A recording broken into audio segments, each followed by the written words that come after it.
வணக்கம். தமிழ் வெற்றிலை சமையலுக்குள்ளே போகலாம் வாங்க. நம்மளோட சேனலை நீங்கள் ஃபஸ்ட் டைமாக பார்க்குறீங்க அப்படின்னா சப்ஸ்கிரைப் பண்ணுங்கள், பெல் ஐக்கானை கிளிக் பண்ணுங்கள், ஆல் பட்டனையும் செலக்ட் பண்ணி விட்டுருங்க ஃப்ரெண்ட்ஸ். அப்போ தான் நான் தினம் போஸ்ட் பண்ணுற வீடியோ உங்களுக்கு நோட்டிஃபிகேஷனில் வரும். வாங்க வீடியோக்குள்ளே போகலாம். இன்றைக்கி நம்ம ஒரு அருமையான ஆரோக்கியமான ஆட்டுக்கால் சூப் பார்க்க போகிறோம். அதை எப்படி பண்ணுறது, அதில் என்னென்ன நன்மைகள் இருக்குது, கூடவே இதோட பெனிஃபிட்ஸை நம்ம தெரிஞ்சுக்கலாம். இப்போ இதை நான் ஆட்டுக்கால் 2 கால் எடுத்திருக்கேன். அதை சுடு தண்ணியில் ஒரு 1/4 மணி நேரம் போல் ஊற வச்சுட்டு இப்படி நல்லா மேலே இருக்க கருப்பு தோலை க்ளீன் பண்ணி எடுத்துக்கலாம். பொசுங்கன்னா ஸ்மெல் வராமல் இருக்கிறதுக்காக இந்த போல் நம்ம க்ளீன் பண்ணிக்கலாம்.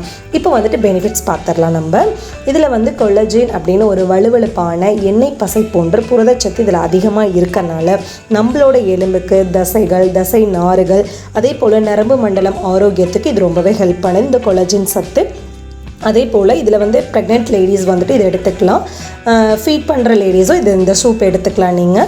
அதே போல் மூட்டு வலி, முதுகு வலி, முதுகு தேய்மானம், முற்று தேய்மானம் அந்த மாதிரி பிரச்சனையில் இருக்கிறவங்க இந்த சூப் எடுத்துக்கிட்டீங்க, ரெகுலராக எடுத்துகிட்டு வந்தீங்க அப்படின்னா உங்களுக்கு அந்த பிரச்சனைலாம் கிளியர் ஆயிரும்.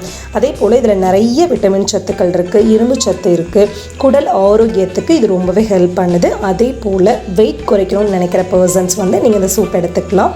நிறைய ஹெவியாக ஒர்க் அவுட் பண்ணுறீங்களே, எக்ஸசைஸ் அதிகமாக பண்ணுற பர்சன்ஸ் இந்த சூப் எடுத்தீங்க அப்படின்னா அவங்களுக்கு நல்லாவே ஸ்ட்ரென்த் கொடுக்கும். அதே போல் இதில் எலும்பும் பல்லும் ஸ்ட்ராங்காக இருக்கிறதுக்கு இது ரொம்பவே ஹெல்ப் பண்ணுது. ஏன் அப்படின்னா இதில் பாஸ்பரஸ், கால்சியம், மெக்னீஷியம் சத்து இதில் நிறைய இருக்கனால நம்மளோட எலும்புக்கும் பல்லுக்கும் ரொம்பவே ஸ்ட்ரென்த் கொடுக்கும். அதே போல் இதில் நோய் எதிர்ப்பு சக்தி அதிகமாக இருக்குது. அர்ஜனைன், குளூட்டமைன் அப்படிங்கிற அமினோ அமிலம் இதில் நிறையவே இருக்கனால நம்மளோட நோய் எதிர்ப்பு சக்திக்கு இது ரொம்பவே ஹெல்ப் பண்ணுது.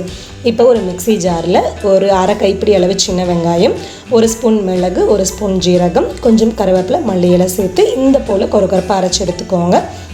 நம்ம க்ளீன் பண்ணி வச்சு ஆட்டுக்கால் குக்கரில் வேக வைக்கிறதுக்காக சேர்த்துருக்கோம் இல்லைங்களா, அதோடு இந்த விழுதை நம்ம அதில் சேர்த்துக்கலாம். சேர்த்துட்டு தேவையான அளவு தண்ணி சேர்த்துக்கோங்க. கூட ஒரே ஒரு பழுத்த தக்காளி பொடுசாக கட் பண்ணிட்டு சேர்த்துக்கோங்க. 1/4 ஸ்பூன் அளவு மஞ்சள் தூள், தேவையான அளவு உப்பு, 2 பல்லு பூண்டு தட்டிட்டு சேர்த்துக்கோங்க. பூண்டு இஞ்சி அதிகமாக சேர்த்துக்க வேண்டாம். ஃப்ளேவர் அந்த சூப்போட ஃப்ளேவரே மாறிடும்.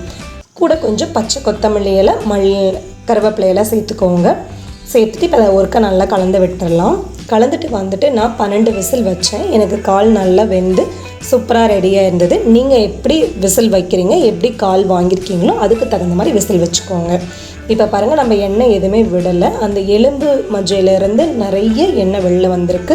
நல்ல எண்ணெய் பசை மேலால் தெரியுது பாருங்கள். இப்போ இந்த ஹீட்டோடையே நம்ம 2 ஸ்பூன் அளவு நல்லெண்ணெய் சேர்த்துக்கலாம்.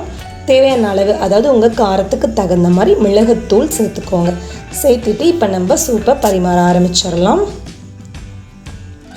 அவ்வளோதான், கப்பில் பரிமாறியாச்சு. நல்ல ஆரோக்கியமான சூப்பரான ரொம்ப நல்ல பக்காவாக ரெடி ஆயிடுச்சு நம்மளோட ஆட்டுக்கால் சூப்பு. நல்ல வாசனையாக கமகமான நல்ல தயாராகிருச்சு. இவ்வளோ தான் ஃப்ரெண்ட்ஸ், இந்த ஆட்டுக்கால் சூப்பை நீங்கள் கண்டிப்பாக ட்ரை பண்ணி பாருங்கள். எப்படி இருக்குன்னு சொல்லிட்டு கமெண்ட் பண்ணுங்கள். நம்மளோட சேனலுக்கு சப்ஸ்கிரைப் பண்ணுங்கள். அப்போ தான் நாளைக்கு நான் போஸ்ட் பண்ணுற வீடியோ உங்களுக்கு நோட்டிஃபிகேஷனில் வரும். தேங்க்யூ.